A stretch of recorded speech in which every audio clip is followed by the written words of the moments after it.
अस्सलाम वालेकुम friends.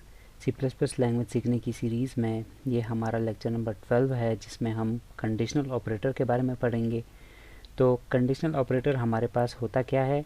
Conditional operator हमारे पास एक टर्नरी ऑपरेटर होता है। टर्नरी ऑपरेटर का मतलब ये है कि इसके 3 ऑपरेंड्स होते हैं, या एक कंडीशन और 2 इसके एक्सप्रेशंस होते हैं।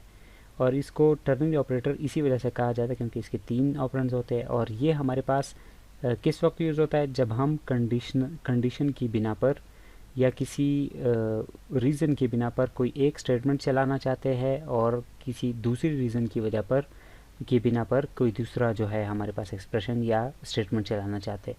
तो उस वक्त हम या तो इफ़ एल्स यूज़ करते हैं, और इफ़ एल्स का रिप्लेसमेंट ही हम इससे कंडीशनल ऑपरेटर से कर सकते हैं, क्योंकि ये ज़्यादा जो है हमारे पास ज़्यादा जो है एक तो इसका जो सिंटेक्स है वो ज़्यादा इजी है, और दूसरा है कि इसको एक ही लाइन में हम ऑपरेट कर सकते हैं, और काम बेसिकली वो इफ़ एल्स स्टेटमेंट का ही कर रहा होता है।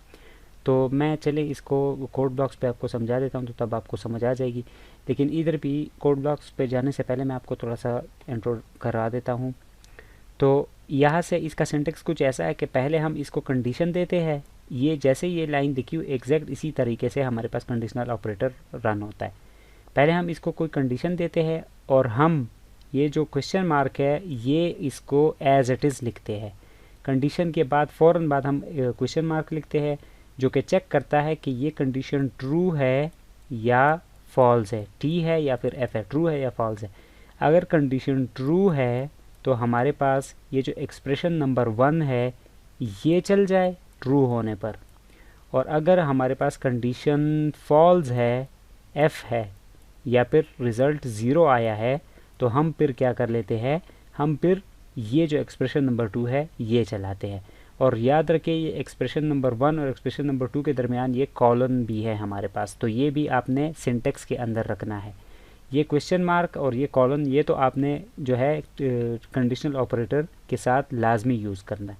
अगर ये नहीं लगाएंगे तो आपका कंडीशनल ऑपरेटर वर्क नहीं करेगा, सिंटेक्स एरर का मैसेज आएगा।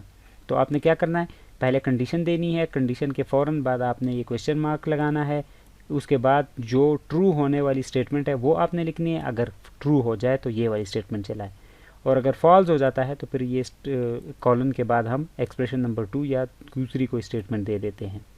तो चलिए मैं इसको कोड ब्लॉक्स पे आपको बता देता हूँ। लेट्स से मेरे पास यहाँ पर, इसको मैं हटा देता हूँ, ये हेलो वर्ल्ड का जो मैसेज है।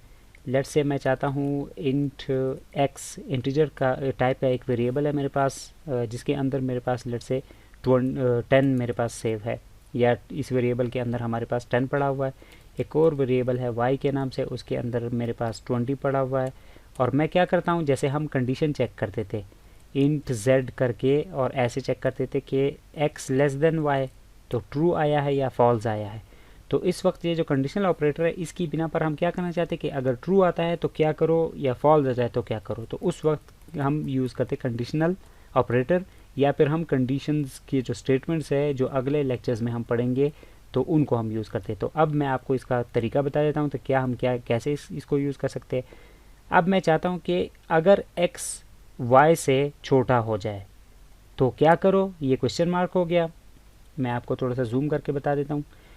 मैं इसको कह रहा हूँ कि अगर x y से छोटा हो तो ये वाली स्टेटमेंट रन करो। कौन सी वाली? सी आउट लेस। ये मैं वैसे ही एक जनरल आपको सिंटेक्स बता रहा हूँ कि ऐसे है ये ऑपरेट होता है, कि अगर x लेस होगा y से तो ये वाली स्टेटमेंट चलेगी, सी आउट स्क्रीन पर आ जाएगा लेस, ठीक है। और अगर ऐसा ना हो तो ये कॉलन मैंने लगा दिया, और कॉलन के बाद अगर x y से छोटा हो तो ये वाली चले, ये वाली स्टेटमेंट। और अगर x y से छोटा ना हो तो फिर कौन सी स्टेटमेंट चले, इस कॉलन के बाद जो स्टेटमेंट है वो वाली स्टेटमेंट चलेगी। तो यहाँ पर मैं लिखूँगा नॉट लेस, बस ये मैं ऐसे, और इसको मैंने यहाँ पर एंड कर दिया। जैसे ही अब इसको मैं रन करूँगा तो अभी आपको समझ आ जाएगी कि मैं क्या कर रहा हूँ। यहाँ पर आप देख सकते हैं मेरे पास आउटपुट में आ रहा है लेस। उसकी रीज़न क्या है? क्योंकि हमारे पास यहाँ पर x लेस देन y है और ये रियल है, यहाँ पर ट्रू आंसर आ रहा है। यहाँ पर ट्रू है तो ट्रू होने की बिना पर ये वाली स्टेटमेंट चलेगी जो यहाँ तक की स्टेटमेंट है, और अगर ये फॉल्स होता तो फिर ये वाली स्टेटमेंट चलती। अब मैं इसको लेट से फॉल्स कर देता हूँ, 100 कर देता हूँ।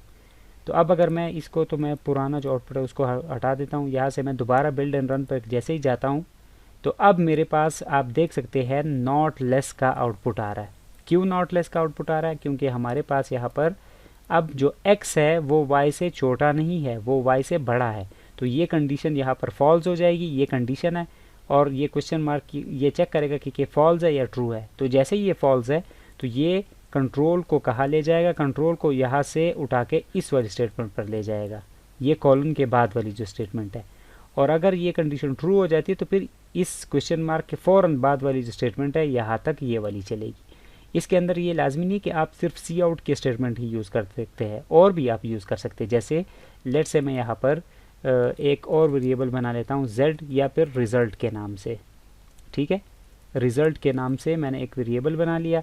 अब मैं क्या करता हूँ कि इसमें रिज़ल्ट स्टोर हो जाए, अगर ट्रू हो तो रिज़ल्ट इसमें स्टोर हो जाए। ठीक है, जो ट्रू रिज़ल्ट हो वो इधर स्टोर हो जाए, या आपको मैं चले पहले रिज़ल्ट जो है इसमें वैल्यू जो है आपको मैं बता देता हूँ कि इसमें दोनों जगह पर मैंने रिज़ल्ट लिखा है। तो अब आप कहेंगे कि दोनों पे एक ही रिज़ल्ट आएगा, लेकिन एक रिज़ल्ट नहीं आएगा। अगर ये कंडीशन ट्रू हो जाती है तो रिज़ल्ट के अंदर क्या स्टोर हो जाएगा, हमारे पास 1 स्टोर हो जाएगा अगर ट्रू हो जाता है तो। और मैं कहता हूँ इसको कि अगर हमारे पास रिज़ल्ट फॉल्स आ जाता है, लेट से इन दोनों का रिज़ल्ट फॉल्स आ जाता है, जैसे x लेस देन y का रिज़ल्ट अगर फॉल्स हो जाता है तो रिज़ल्ट के अंदर 0 प्रिंट हो जाए, असाइन हो जाए। और इसके बाद मैं यहाँ पर आपको सी आउट करके रिज़ल्ट की वैल्यू आपको दिखा देता हूँ। तो अभी आपको समझ आ जाएगी कि मैं असल में इसको क्यों ऐसे कर रहा था। अब इस वक्त रिज़ल्ट के अंदर कुछ नहीं है, कोई गार्बेज वैल्यू होगी यहाँ पर, क्योंकि मैंने कुछ नहीं असाइन किया। या फिर मैं इसको 65 असाइन कर देता हूँ ताकि आपकी कन्फ्यूजन दूर हो जाए। अब आप कहेंगे कि रिज़ल्ट के अंदर 65 है तो यहाँ पर 65 प्रिंट हो जाएगा, लेकिन ऐसा नहीं है। क्यों ऐसा नहीं है? क्योंकि इसके बाद ये जो स्टेटमेंट चलनी है यहाँ पर x लेस देन y। अब x y से छोटा नहीं है तो फॉल्स है। अब ये क्या कर देगा, ये वाली कंडीशन यहाँ पर चलाएगा, ये जो एक्सप्रेशन है। तो इस एक्सप्रेशन में मैंने क्या कहा कि रिज़ल्ट के अंदर अब 0 डाल दो, क्योंकि फॉल्स हो गया। तो रिज़ल्ट में 65 नहीं है, अब इसके अंदर 0 है, तो 0 प्रिंट हो जाएगा। ठीक है, मैं आपको यहाँ पर रन करके बता देता हूँ। तो आप देख सकते हैं रिज़ल्ट के अंदर हमारे पास 0 का आउटपुट आ रहा है। अब अगर मैं इस कंडीशन को यहाँ पर ट्रू बना देता हूँ किसी तरीके से, जैसे मैं यहाँ इसको 1 कर देता हूँ और अब मैं रन करूँ तो रिज़ल्ट के अंदर 1 आ जाएगा। ये देखिए, आप देख सकते हैं यहाँ पर रिज़ल्ट के अंदर 1 आ रहा है। उसकी रीज़न क्या है? वो रीज़न ये है कि अब हमारे पास ये वाली कंडीशन ट्रू हो गई है और ये वाली स्टेटमेंट चल गई है। तो आप इसके अंदर सी आउट भी यूज़ कर सकते हैं, कोई स्टेटमेंट असाइनमेंट भी कर सकते हैं, कोई और स्टेटमेंट भी यूज़ कर सकते हैं, कोई फंक्शन भी कॉल कर सकते हैं, कुछ भी कर सकते हैं आप इसके साथ। तो ये था हमारे पास टर्नरी ऑपरेटर या कंडीशनल ऑपरेटर।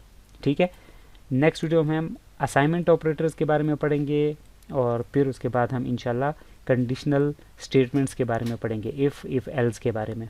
ठीक है, तो तब तक के लिए मुझे इजाज़त दीजिए। अल्लाह हाफिज़।